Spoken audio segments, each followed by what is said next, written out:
Hi guys, and welcome to the latest episode of The Forgotten Feminine. Okay, so first of all, I still have the cold. However, I am getting over it, and at least, now I don't sound like I'm drowning. So here we go, I am back. Anyway, this week I wanted to talk about something I had watched. It was a presentation by Stefan Molyneux, and I don't always agree with Stefan, but in this particular instance, I'm totally on the same page, and I'll put the link to that video down below so that you can check it out. I would encourage you, if you haven't seen Stefan's stuff before, go and check him out. He's a brilliant guy. Like I said, I don't always agree with him, but there's a lot of the things that I do agree with on him, and he does go at length on a lot of different discussions. So this one was about the APA piece on Men and Boys in Therapy, and it's a really good presentation. And while I was watching it, there were a couple of things that came to my mind. The first one was this documentary I saw years ago about these male elephants that had been raised in like a female-only environment. I think they were born and bred in captivity, and they only had the female elephants to sort of bring them up. And what happened was these juvenile elephants, like male juvenile elephants, didn't know how to behave themselves properly in society. And they had become very aggressive and were causing all kinds of problems and damage and what have you. So the fix for this was to introduce the juvenile males to adult males. And what wound up happening was, in a very short period of time, these juvenile males learned how to be men, essentially, and learned how to control those aggressive tendencies and become, such as it is, productive members of their elephant society. So they became fully socialized and what have you as males. I remember that documentary so well, and it was so interesting at the time, but I hadn't correlated it to our world until I watched Stefan Molyneux's piece. And then it became very obvious to me that some of the issues that we're having in our own societies, but I'll get to that in a minute. So the point is that these were males raised without male influence, and they didn't know how to be men, like fully adult socialized men. See where I'm going with this? I think you do. So the second thing that came to my mind was the film Fight Club. And the idea, the first rule of Fight Club is we don't talk about Fight Club. I am like an action movie junkie, so I love that movie. Now I don't know if the point of or there are so many points to that movie. It was so good. So many juicy levels. Anyway, if you haven't seen it, go see it. It's awesome. Anyway, the idea is that this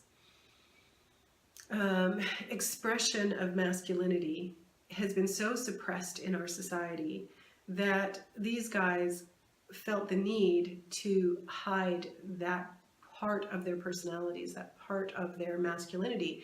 And there's like a lineup of guys trying to get into Fight Club so that they could express this. And what happened to these guys whenever they started expressing it was they became more fully alive because, and I mean, they became problematic in other ways, but they became more fully alive because they were able to express their maleness. Okay? So that's kind of the foundational thing I'm going to start with. And then I'm going to get into some of the expressions of a lack of proper male influence on men and boys. So we have this situation in our society today because of feminism, that you have masculinity being suppressed. You have a lot of boys that are being raised without men in their lives. And even if men are in their lives, they're men that have been so cucked that they are not fully expressing their masculinity either. So you wind up with a bunch of boys that are confused and they don't know what it means to be a male. And here's two parts to that. If a man is not allowed to be fully expressed as a man, then we as women cannot be fully expressed as women. It's that yin and yang that reflection off of each other that we require as a species. That's why we have male and female genders. Let's not get into the whole gender discussion because I don't even want to go there. The point is that we need each other. We need that back and forth and that reflection to be fully realized as human beings, okay? What you see now is these boys that have had so little influence from positive males that are fully actualized as males, that you wind up with all these confused men that don't know how to express that aggression and those natural tendencies in productive ways. Okay, so that's one part of that. The other part of that is those expressions of masculinity are also being suppressed. So they're being shunned and they're trying to control it and push it out of the way. So, you know, a couple of boys are roughhousing and that's very bad, but a couple of girls are being vindictive bitches and that's okay. I mean, that's part of the problem. So we have that. So that's sort of the foundational thing where I'm going with this, and I think you get it. So the next part of this, and I hate to go there, but I have to because it adds to the point I'm trying to make. So next part of the discussion, let's talk about Chuck Norris and the dude that hit Sheila Gunn Reid in Edmonton. Oh, Canada. Oh, Canada. Because they both happened in Canada. So let's start with Sheila Gunn Reid. It was sort of the lesser of the two issues because Sheila can hold her own. And it was an interesting situation there. So in Edmonton at the Women's March, and I think it was the older issue. But anyway, it was a few years ago now. Seems like yesterday. Sheila Gunn Reid, who reports for Rebel Media, was at the Women's March in Edmonton, Alberta, Canada, and she was hit by a male feminist who then was, like all of these feminist women, kind of let him disappear into the crowd. They kind of came around him and let him just kind of disappear. So the police weren't able to arrest him immediately, but thanks to the power of the internet, they found him, he got charged with that crime, because it is a crime. Here's the thing. You hit another person, whether you're male, whether you're female, whether, you know, one is male, one is female, it doesn't matter. Assault is a crime. You get punished for committing a crime, okay? So he deserved to be charged with that crime, and it doesn't matter that she was a conservative woman. It matters that he hit a person. He's a criminal because he hit someone. Period, end of story. And that's not about like suppressing his masculinity. I think it was an expression of his already suppressed masculinity, but I'll get to that.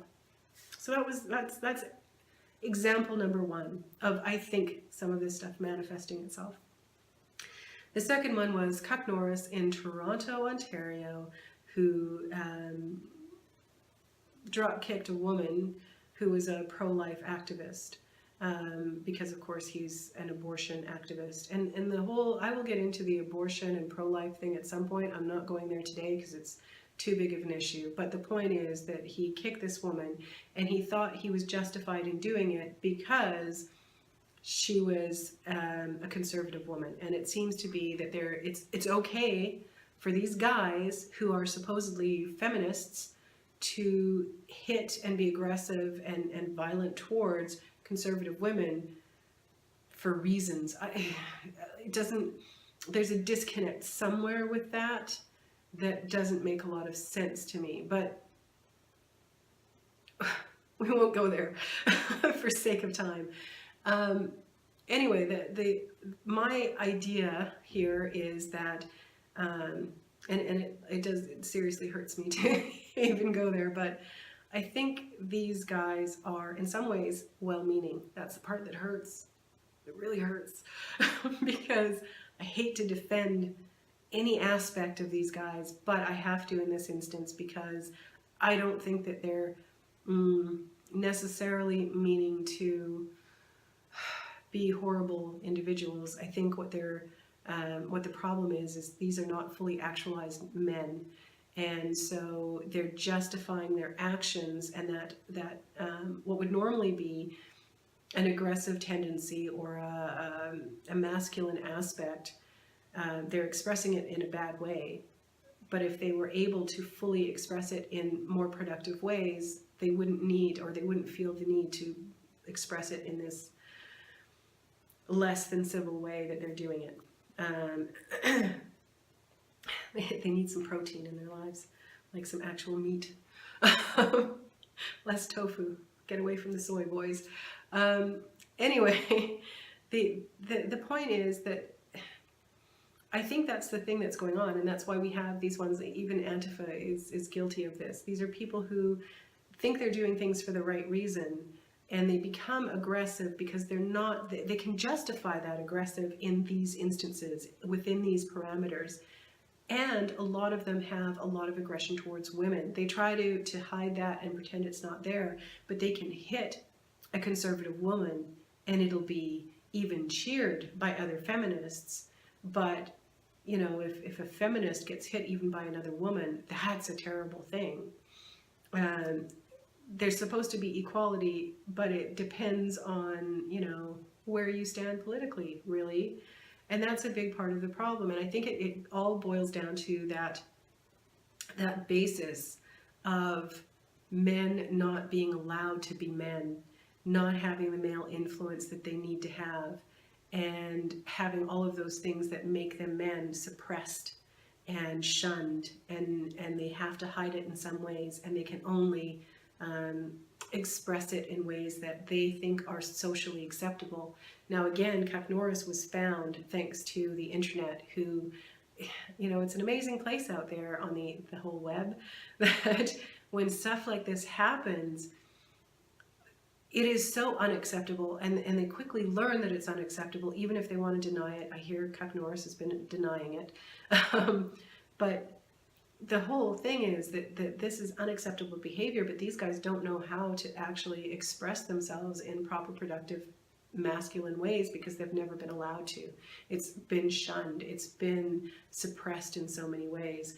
And that's part of the problem that we're having in society. And it's going to keep getting worse and worse if we don't do something about it. So that's my piece on Stefan Molyneux's little video about the APA.